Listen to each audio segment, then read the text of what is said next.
वो रात और दूसरा दिन भी गुजर गया। दूसरे दिन रात के 10 बजे के करीब जब मैं और कमांडो शेरवान ईशा की नमाज पढ़ने के बाद गार के अंदर बैठे सब चाय पीते हुए बातें कर रहे थे तो एक मुजाहिद ने आकर खबर दी कि अपना आदमी आ गया है। कमांडो शेरवान ने उसे अंदर बुला लिया। वो अस्सलाम वालेकुम कहकर हमारे पास सफ पर बैठ गया। कहने लगा, ब्रिगेडियर राम अवतार को हफ्ते की रात को एक औरत मिलने आती है, बल्कि लाई जाती है। ये औरत हफ्ते की रात उसके पास ही रहती है और सुबह होने से पहले उसे गाड़ी में बिठाकर वापस भेज दिया जाता है। इस औरत का नाम पद्मावती है। ये श्रीनगर के शुमाल में एक बस्ती में रहती है। इस औरत के खावत का लकड़ी का टाल है। औरत बड़ी फैशनेबल है। इसकी शादी को 12 साल हो गए हैं मगर औलाद से महरूम है। वो मंदिरों और मुसलमान बुजुर्गों के मज़ारों पर भी जाकर औलाद के लिए चढ़ावे चढ़ाती है और मन्नतें मानती है। खावत ज्यादा उम्र का है, औरत जवान है और उसे नए नए फैशन करने का शौक है। इसी वजह से ब्रिगेडियर राम अवतार से उसके ताल्लुकात हो गए हैं। ब्रिगेडियर की एक गाड़ी खुफिया तौर पर रात के 10-11 बजे कस्बे के बाहर जाकर खड़ी हो जाती है। पद्मावती चादर लपेटे आती है और गाड़ी में बैठ जाती है। इसी तरह पिछले पहर भी गाड़ी पद्मावती को ब्रिगेडियर के बंगले से अंधेरे में लेकर वापस उसके घर पर छोड़ जाती है। सबको इसकी खबर है मगर ब्रिगेडियर के डर के मारे कोई जबान नहीं खोलता। पद्मावती के बूढ़े खामत को भी पता है मगर वो खामोश हो गया है। वो भी भारतीय फौजी अफसर से डरता है और कुछ बोल नहीं सकता। मैंने अपने जासूस का एक एक लफ्ज बड़े गौर से सुना। जब वो अपनी बात खत्म कर चुका तो मैंने उससे पूछा, क्या तुमने पद्मावती का मकान देखा है? वो बोला, हाँ मैं उसका मकान देख कर आया हूँ। मैंने शेरवान से कहा, मुझे कागज का टुकड़ा और बॉल पॉइंट पेंसिल देना। कमांडो शेरवान ने संदूकची में से बॉल पॉइंट पेंसिल और कॉपी निकाल कर मेरी तरफ बढ़ाई। हंसकर बोला, क्या कोई जादू टोना करने का इरादा है? मैंने भी मुस्कुराते हुए कहा, यहाँ जादू टोने से ही काम चलेगा। मैंने कॉपी में से सफेद कागज का टुकड़ा काटा और उस पर हिंदी में 3 बार ओम ओम ओम लिखा। फिर नीचे हिंदी में ही 3 मरतबा काली के अल्फाज लिखकर उसे तावीज की तरह तह किया और अपने जासूस से पूछा, क्या ऐसा हो सकता है कि तुम ये कागज का टुकड़ा पद्मावती के मकान के अंदर या छत पर किसी जगह जाकर छुपा दो या दबा कर रख दो? अपने जासूस ने कागज का टुकड़ा लेकर सदरी में डाल लिया और बोला, मैं ये काम कल रात के वक्त ही कर सकूंगा क्योंकि इस वक्त बस्ती में अंधेरा है। मैंने कहा, ठीक है, हम तुम्हारा इंतजार करेंगे। मुझे आकर बता देना कि तुमने ये तावीज पद्मावती के घर में किस जगह छुपाया है। अपना आदमी सलाम करके और तावीज लेकर वापस चला गया। कमांडो शेरवान के लबों पर हल्की मुस्कुराहट थी। कहने लगा, तुम्हारी स्कीम कुछ कुछ मेरी समझ में आ गई है। मैंने कहा, जहाँ ताकत से काम न चले वहाँ हिकमत अमली से काम लेना पड़ता है। मुझे यकीन है कि हम अपना टारगेट मार लेंगे। दूसरा दिन और दूसरी रात भी गुजर गई। तीसरे रोज अपना जासूस सुबह सुबह आ गया। कहने लगा, मैंने आपका दिया हुआ तावीज पद्मावती के मकान की छत पर मुर्गियों के डब्बे में बाएं जानिब पुरानी ईंटों के नीचे छुपा दिया है। उसके ऊपर एक ईंट भी रख दी है। मैंने खुश होकर कहा, शाबाश, अब मुझे उस औरत के खामद का नाम और उसके टाल का पता बता दो, बाकी मैं खुद कर लूंगा। उसने मुझे बताया कि पद्मावती के खामद का नाम जिया लाल है और उसका टाल बस्ती के कोने पर है। अब आगे मेरा काम शुरू होने वाला था। मैंने एक बार फिर अपना हुलिया साधुओं वाला बना लिया। इस दफा मैंने लंबी दाढ़ी भी लगा ली ताकि बाद में पद्मावती और उसके खावत भी मेरी शनाख्त न कर सके। अभी धमाका खेज दवाई वाली शीशी साथ ले जाने की जरूरत नहीं थी। मैंने मोटे मनकों की मालाएं गले में डाली, एक माला अपने हाथ में पकड़ ली। कमांडो शेरवान ने एक मुजाहिद मेरे साथ कर दिया जो मुझे जंगल के खुफिया रास्तों से गुजार कर उस सड़क पर छोड़ गया जो शहर की उस बस्ती को जाती थी जहाँ पद्मावती का घर और उसके खावत का लकड़ी का टाल था। ये बस्ती ज्यादा दूर नहीं थी। मैं सड़क के किनारे किनारे चलता बस्ती में पहुंच गया। मैंने पाँव में वान की बनी हुई चप्पल पहन रखी थी जो कश्मीरी मजदूर पहना करते हैं। आरामदेह भी होती है और उसकी वजह से पाँव में कंकरें और पत्थर नहीं चुभते। मैं हरिओम का जाप करता बस्ती के शुमाल की तरफ गया। मैंने दूर से एक टाल देखा जिसके बाहर छोटे से तख्त पोस्ट पर एक दुबला पतला कमजोर सा आदमी बैठा कॉपी पर कुछ लिख रहा था। एक कश्मीरी मजदूर चीरी हुई लकड़ियों को एक तरफ लगा रहा था। ये पद्मावती का खावत जिया लाल ही हो सकता था। मैंने उसके सामने जाकर एक बाजू उठाकर हरिओम सत सत का नारा लगाया और कहा, बच्चा, साधु संतों की सेवा कर, तेरा कल्याण होगा। मुसलमान तो फिर भी भीख मांगने वाले फकीरों को झड़क देते हैं मगर हिंदू इंतहाई ज़ईफुल एतकाद कौम है। वो ऐसा कभी नहीं करते। उनके पास कोई फ्रॉड या साधु संत भी चला जाए तो हाथ बांध कर खड़े हो जाते हैं। जियालाल ने भी ऐसा ही किया। वो हाथ बांध कर बोला, महाराज, मैं आपकी क्या सेवा कर सकता हूँ? मैंने कहा, बच्चा, हमें चाय पिलाओ, साथ केक बिस्किट भी ले आओ। जियालाल ने लोहे की कुर्सी की तरफ इशारा करके कहा, पधारिए महाराज, अभी चाय बिस्किट आ जाते हैं। मैं हरिओम का जाप करता कुर्सी पर बैठ गया। जियालाल ने कश्मीरी मजदूर से कश्मीरी जबान में कुछ कहा। मैं इतनी ज्यादा कश्मीरी जबान नहीं समझता था। जरूर उसने घर से चाय मंगाई होगी। मजदूर चला गया। मैंने जियालाल की तरफ घूर कर देखा और साधु जिस तरह हाकिमाना अंदाज में बात करते हैं उसी अंदाज में कहा, जियालाल, तेरे सुख का सितारा चमकने वाला है। मुझे अपना हाथ दिखा। तूने हम साधु संतों की इज्जत की है। हम तुम्हें तकदीर का सच्चा सच्चा हाल बताएंगे। जियालाल ने जल्दी से अपना हाथ आगे कर दिया। उसके मैले हाथ पर लकीरें बनी हुई थीं जिस तरह हर हाथ पर बनी होती हैं। मेरी जाने भला ये लकीरें अपने अंदर कोई मफहूम रखती थीं या नहीं रखती थीं, मेरे लिए ये बेकार लकीरें थीं। मुझे इनसे कोई दिलचस्पी नहीं थी, मैं तो अदाकारी कर रहा था। मैंने झुककर जियालाल के मैले कुचैले हाथ को देखा, फिर हाथ को पीछे हटाते हुए कहा, राम राम राम। मेरे चेहरे पर तफक्कुर के असरात देखकर जियालाल परेशान हो गया। उसने पूछा, महाराज क्या कोई खराब बात है? मैंने कहा, जियालाल तेरी किस्मत का सितारा चमकने वाला जरूर है, मगर तुम्हारी किस्मत की रेखा बदकिस्मती के बादलों में छुप गई है। मैं देख रहा हूँ कि तुम्हारे यहाँ एक बेटा पैदा होने वाला है, मगर कीतो और राहु दोनों सितारे तुम्हारे दुश्मन बन गए हैं। जियालाल खुश भी हुआ और परेशान भी ज्यादा हो गया। हाथ जोड़कर बोला, महाराज मुझे कोई उपाय बताइए, किसी तरह राहु कीतो को दूर कर सकें। मैं सारी जिंदगी आपकी सेवा करूंगा। मैंने कहा, बच्चा तुम्हें कुछ बताएंगे, ऐसी बात बताएंगे कि तुम हैरान रह जाओगे। चलो हमें अपने घर लेकर चलो, ये काम वहीं होगा। जियालाल ने टाल दूसरे मजदूर के हवाले किया और मुझे लेकर अपने घर की तरफ चल पड़ा। बस्ती की एक गली में उसका पुराना बोसीदा सा मकान था, मगर जिस कमरे में उसने मुझे बिठाया उसमें दरी बिछी हुई थी और एक पुराना सोफा सेट भी पड़ा था। दीवार पर एक खूबसूरत औरत की रंगीन फोटो लगी थी, जिसमें वो किसी हीरोइन की तरह एक तरफ मुस्कुरा कर देख रही थी। जियालाल ने आवाज दी, पद्मावती यहाँ आओ, देखो च्यूंटी के घर में नारायण आ गए हैं। एक गोरी चिट्टी जवान औरत अंदर आ गई। साड़ी के पल्लू को कमर के गिर्द बांधते हुए उसने अपने खावत के साथ एक जट्टाधारी साधु को देखा तो फौरन झुककर मेरे कदमों को छुआ और हाथ बांध कर खड़ी हो गई। कहने लगी, महाराज मैं तो आपके लिए चाय बनाकर भेजने वाली थी। जियालाल ने चारपाई पर से मैले कपड़े उठाते हुए कहा, हमारे भाग अच्छे हैं पद्मावती के साधु महाराज खुद चलकर यहाँ आ गए हैं। जल्दी से चाय बनाकर लाओ। अभी लाती हूँ जी। वो वापस चली गई। उसकी शक्ल बता रही थी कि ये खेलने खिलाने वाली औरत है। उसने घर में भी अपने होंठों पर सुर्खी लगा रखी थी। जिस्म काफी सेहतमंद था। ब्रिगेडियर राम अवतार यूं ही उस पर लट्टू नहीं हो गया था। यहाँ बैठिए महाराज। जियालाल ने चारपाई पर मेरे लिए नई चादर बिछा दी थी। मैं चारपाई पर आलती पालती मारकर बैठ गया। जियालाल ने हाथ आगे बढ़ा दिया। महाराज मेरे यहाँ बच्चा कब पैदा होगा, कृपा करके ये बता दीजिए। मैंने हाथ को देखकर कहा, जियालाल जब तक राहु की तो तेरे रास्ते में खड़े हैं तब तक तेरे यहाँ औलाद नहीं होगी।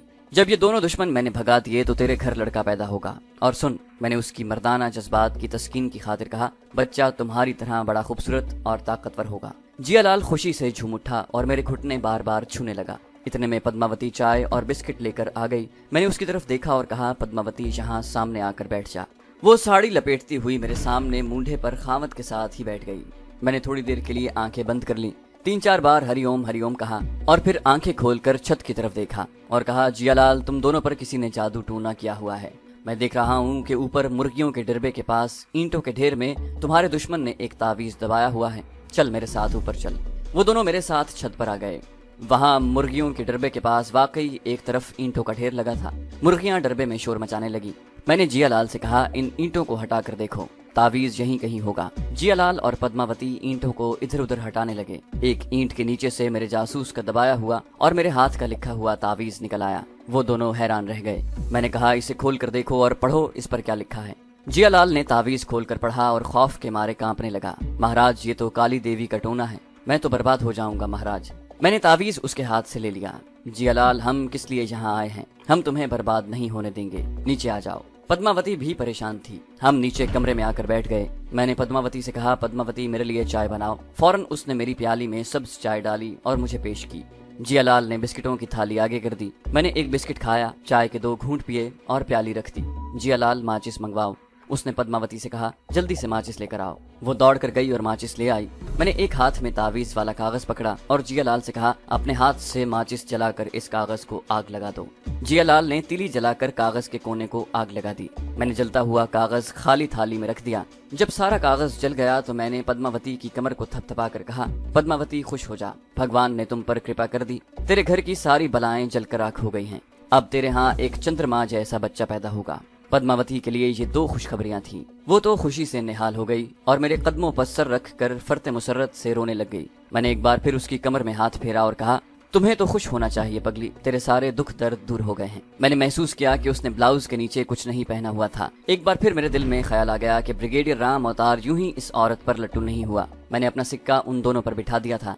अब मुझे अपने हकीकी मिशन को आगे बढ़ाना था। मैंने पद्मावती से कहा, तुम थोड़ी देर के लिए बाहर जाओ, मुझे तुम्हारे पतिदेव से कुछ बातें करनी है। वो जल्दी से उठकर कमरे से निकल गई। मैंने जियालाल से कहा, जियालाल तेरी पत्नी का सितारा चमकने लगा है, राहु के तो रास्ते से हट गए हैं। अब ऐसा करना कि अपनी पत्नी को घर से बाहर जाने से कभी न रोकना। वो जितना घर से बाहर रहेगी, सितारों की किरणें उस पर पड़ेंगी और उसके पेट में जो तुम्हारा बच्चा पल रहा है उसको ताकत मिलेगी। समझ गए?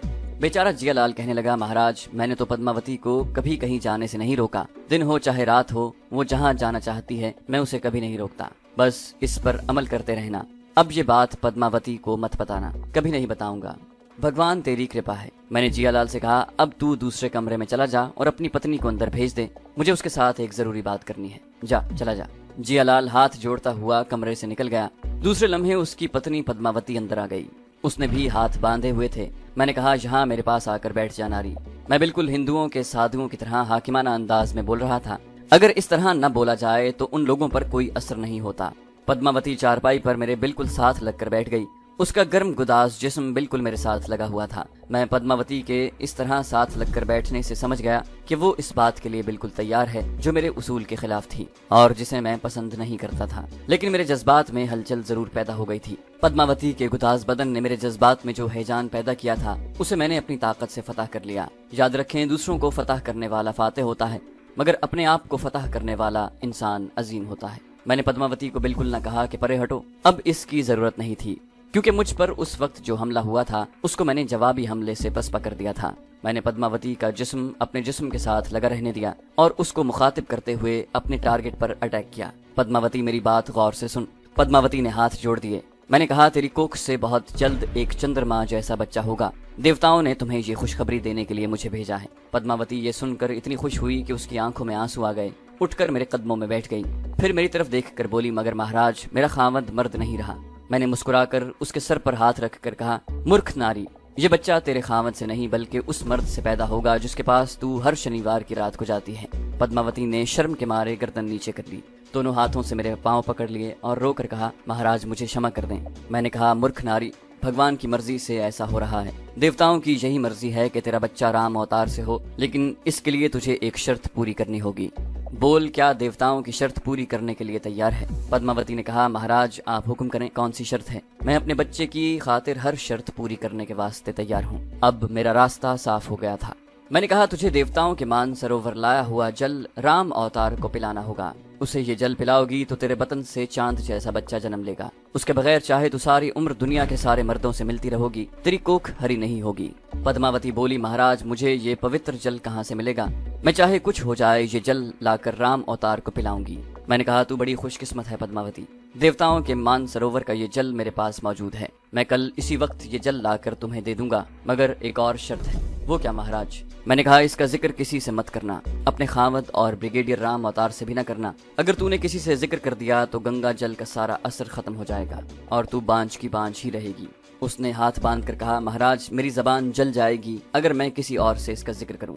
मुझे आज ही ये जल ला दीजिए, मैं सारी उम्र के लिए आपकी दासी बनकर रहूंगी। मेरे पास उस वक्त धमाका खेज महलूल की शीशी मौजूद न थी और फिर मैं पद्मावती के इश्तियाक को मजीद तेज भी करना चाहता था। मैं उठकर खड़ा हुआ और कहा, अब हम जाते हैं। जियालाल को कह देना कि हम कल इसी वक्त आएंगे। मैंने जियालाल उसके खामद का भी इंतजार न किया और साधुओं वाली अदाओं से काम लेते हुए नारा लगाकर मकान से बाहर निकल गया। वापस आकर मैंने कमांडो शेरवान को सारा किस्सा सुनाया। वो कहने लगा, क्या वो औरत ये काम कर सकेगी? मैंने कहा, वो करेगी। मैं उससे ये काम करवाऊंगा। जब तोप के पीछे तोपची मौजूद हो तो तोप चल जाती है, तोपची के बगैर तोप नहीं चलती। अगले रोज मैंने जिस वक्त आने को कहा था उस वक्त पद्मावती के घर पहुंच गया। वो मेरा बेचैनी से इंतजार कर रही थी। आज उसने नहा धोकर बाल बनाए हुए थे और सुर्खी भी खूब लगाई हुई थी। शायद वो मुझे खुश करना चाहती थी। उसे मालूम नहीं था कि मैं इस खुशी का मोहताज नहीं था जो खुशी वो मुझे देना चाहती थी। उसने अपने खामद को भी घर से बाहर भेज दिया था। हिंदुओं के घर में साधु दाखिल होता देखकर कोई हिंदू शक नहीं करता कि घर में औरत अकेली है। हिंदू लोग किसी साधु के घर में दाखिल होने को बड़ा मुबारक समझते हैं। उसने चारपाई पर नई चादर बिछाई हुई थी। मेरे कदम छूकर वो नौकरों की तरह मेरे सामने खड़ी हो गई। मैं बड़ी शान से चारपाई पर चौकड़ी मारकर बैठ गया था। मैंने उसे इशारे से अपने करीब बुलाया।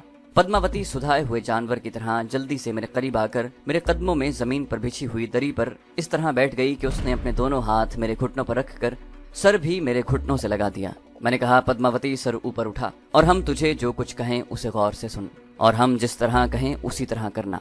क्या तू तैयार है? उसने सर उठाया और बोली, महाराज आप हुक्म करें। क्या आप पवित्र गंगा जल लाए हैं? मैंने कमीज के अंदर हाथ डालकर धमाका खेज महलूल की शीशी निकालकर उसे दिखाई। यह है पवित्र मान सरोवर का गंगा जल जो देवताओं ने मुझे दिया था। अब तू ऐसा कर के कोई शीशी ला। वो दौड़कर अंदर गई और एक शीशी ले आई। मैंने धमाका खेज महलूल वाली शीशी का ढकना खोलकर उसकी शीशी को गौर से देखा और कहा, पद्मावती तू बड़ी भाग्यवान है, देवताओं का दिया हुआ पवित्र जल तुझे मिल रहा है। याद रख, इस जल में तेरे कोख से जन्म लेने वाला बच्चा मौजूद है। वो खुशी से झूम रही थी। मैंने खाली शीशी में अपनी शीशी में से धमाका खेज महलूल के चंद कतरे उंडेले और शीशी अच्छी तरह से बंद करके उसे दे दी। इस पवित्र जल को संभाल कर रखना। ये बता कि तू राम अवतार ब्रिगेडियर से मिलने कब जा रही है?